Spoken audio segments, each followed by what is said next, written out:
Does anyone have any views on the use of artificial planting? In such circumstances, if it's next to an air conditioning unit, a plant won't survive. Yeah. Is it made of plastic? Yes, it really did look like Kew Gardens. You know, the quality was very high indeed, the reason was Mr. Akers advised that natural planting there simply wouldn't be maintained and it would just die. And it was overlooked by a block of flats, residential flats. And in that particular niche, artificial planting has succeeded. It has a small role to play. Thank you. All right. Sorry, I think Anne had her hand up next. I just wanted to have a word about trees, mature trees. There's a road that connects Paddington railway station with Hyde Park, and the mature trees have got a small wall connecting them for the mile or 3/4 of a mile. And the wall is really crumbling, and there seems to be, it's really unsightly.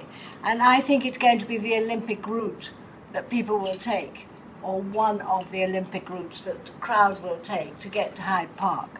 And I know at the moment it is claimed by Kensington and Chelsea that the route is going to be South Kensington and Exhibition Road. Now, they're doing a great deal of expensive alterations to Exhibition Road, but I think it's Westbourne Terrace, isn't it, that I'm talking of, I think, that connects Hyde Park to the back of the Royal Lancaster up to Paddington railway station.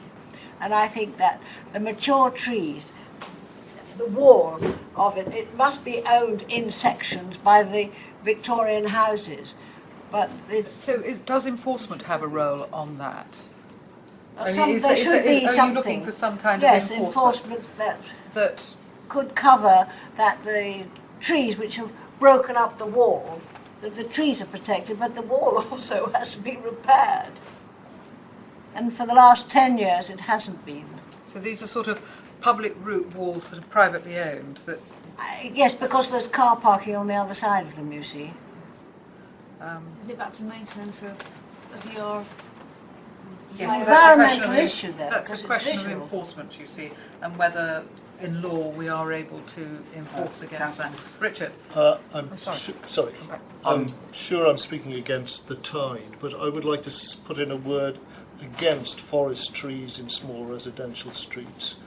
I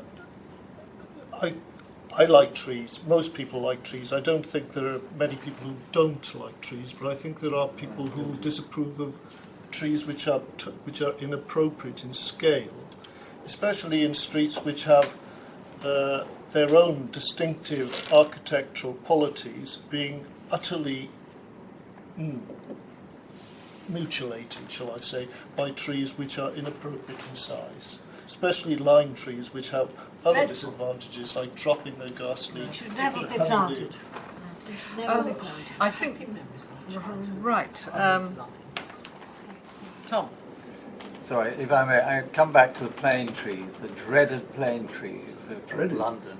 Not dreaded as much as the lime trees. And I Okay, we're not going to get into competition. Trees, popular or not. Let me say why. I have a garden which faces south. I live on Grosvenor Road, the embankment. I will not see the sun in my garden until the beginning of November. I lose the sun from May until November.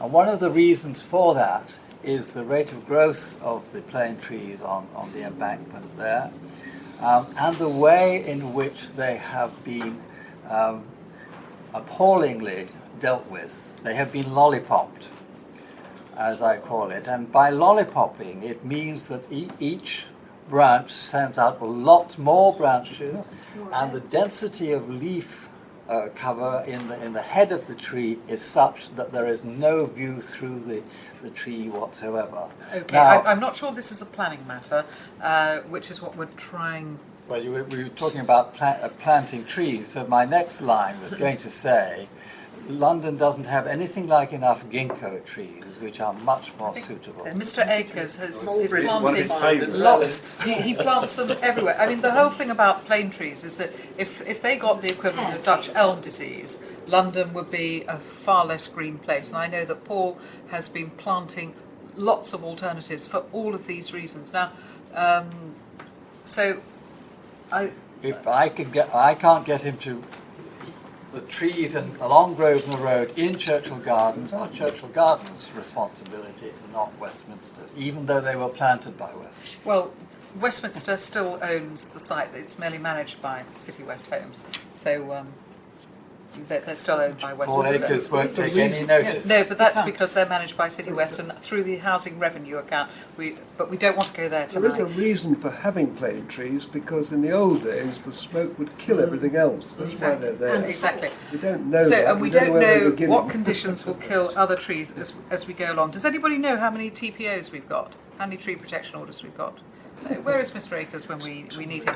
I'm sure that you wanted to make a comment earlier. No, I just wanted to come back on the wall issue. You asked about clarification on the enforcement. I work in the enforcement team.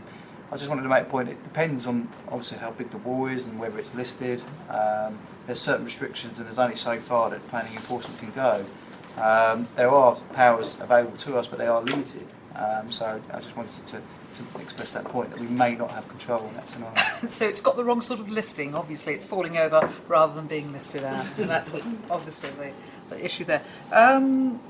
Anything else? Can I just add something in on trees? And then obviously we're looking at trees in terms of our city management plan. I just wanted to just sort of let you know that the council's also producing a tree strategy at the moment, and it's not due out for consultation just yet.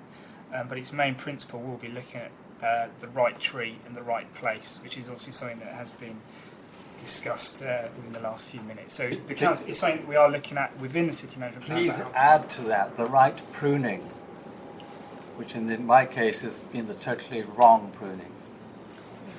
It's just something to be aware of. I am aware. Yeah. Am I getting the impression, though, that if we go back to the question of new developments, that we are looking for enhanced biodiversity opportunities there? Yes. Yes. Okay, right, we can tick that box then.